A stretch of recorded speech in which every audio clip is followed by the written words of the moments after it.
ധർമ്മസ്ഥലയിലെ ശുചീകരണ തൊഴിലാളിയുടെ വെളിപ്പെടുത്തലിന് പിന്നിൽ ഗൂഢാലോചനയുണ്ടെന്ന കേസിൽ ലോറി ഉടമ മനാഫിന്റെ മൊഴി പ്രത്യേക അന്വേഷണ സംഘം ഇന്ന് രേഖപ്പെടുത്തും. നേരത്തെ നോട്ടീസ് നൽകിയിട്ടും ഹാജരാകാത്തതിനാലാണ് ഇന്ന് വീണ്ടും മനാഫിനെ ചോദ്യം ചെയ്യുക.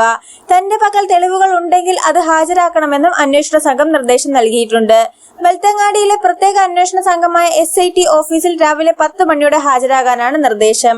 ഇതുമായി ബന്ധപ്പെട്ട് കഴിഞ്ഞ 4 ദിവസമായി ആക്ഷൻ കമ്മിറ്റി അംഗങ്ങളായ ജയന്ത്, ഗിരീഷ് മട്ടന്നവർ എന്നിവരെയും അന്വേഷണ സംഘം ചോദ്യം ചെയ്തിരുന്നു. യൂട്യൂബർ അഭിഷേകിനെയും SIT ചോദ്യം ചെയ്തിട്ടുണ്ട്.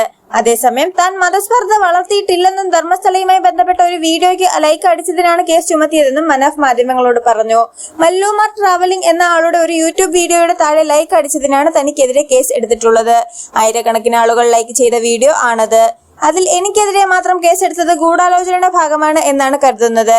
വീഡിയോ ചെയ്ത മല്ലൂമാറിനെ അറിയില്ലെന്നും മനാഫ് പറഞ്ഞു. 3 ദിവസത്തിനകം ഹാജരാകണമെന്നാണ് കിട്ടിയ നിർദ്ദേശം.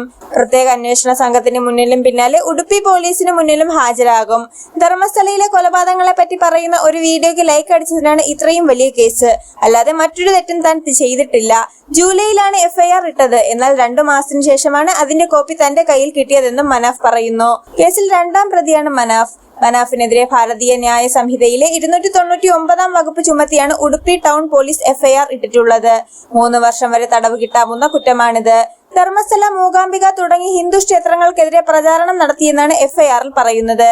ധർമ്മസ്ഥലയിലെ കൂട്ടക്കൊല ആരോപണവുമായി ബന്ധപ്പെട്ട് നിരവധി വീഡിയോകൾ മനാഫ് പങ്കുവച്ചിരുന്നു.